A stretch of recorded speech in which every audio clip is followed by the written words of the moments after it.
26 მაისს საქართველოს დამოუკიდებლობისა და პროევროპული აქციების 180 დღეს რუსთაველის გამზირზე სხვადასხვა ღონისძიება და საპროტესტო მარში მოეწყო. რესპუბლიკის მოედნიდან 3 საათზე დაიწყო პირველი მსვლელობა დამოუკიდებლობის აღლუმი. მისი ორგანიზატორები ჯგუფი წინაპრები და საბჭოთა წარსულის კვლევის ლაბორატორია იყვნენ. მსვლელობის მონაწილე ქალებმა 1919 წლის 26 მაისს საზეიმო აღლუმზე სპორტული საზოგადოება შევარდენის ქალი გიმნაზისტების მარში გააცოცხლეს. 3 საათზე რესპუბლიკის მოედნიდან დაიწყო საჯარო მოხელეების მარშიც.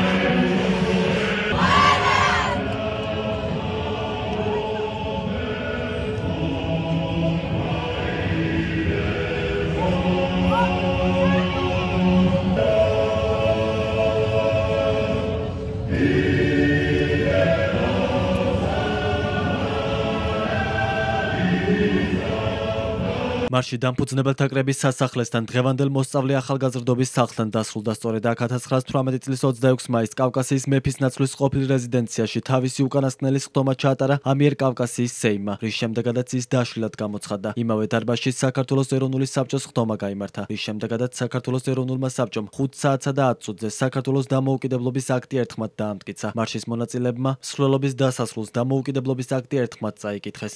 საქართველოს ეროვნული საბჭო 1917 წლის ნოემბრის 22-ს არჩეული საქართველოს ეროვნული ყრილობის მიერ დღეს აცხადებს.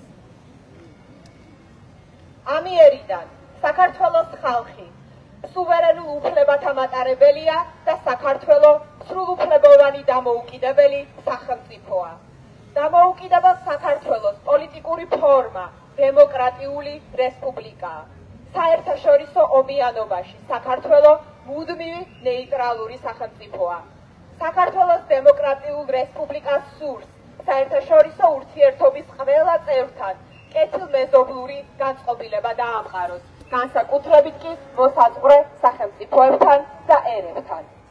საქართველოს დემოკრატიული რესპუბლიკა თავის საზღვრებში თანადროულად უზრუნველყოფს ყველა მოქალაქის სამოქალაქო და პოლიტიკურ უფლებებს განურჩევლად ეროვნებისა, სარწმუნოებისა, სოციალური მდგომარეობისა და სქესისა. საქართველოს დემოკრატიული რესპუბლიკა განვითარების თავისუფალ ასპარეზს გაუხსნის მის ტერიტორიაზე მოსახლე ყველა ერს.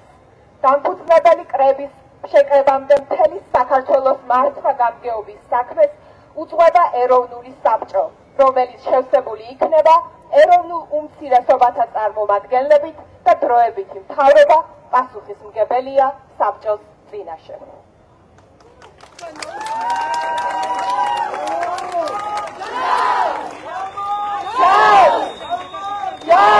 დღევანდელ დღეს ტრადიციულად საზოგადოებრივ მაუწყებლიდან მარში მოეწყო. პროტესტის მონაწილეებთან ერთად სინდისის პატიმრების ოჯახის წევრები და მათი მხარდამჭერები იმყოფებოდნენ. Let's go!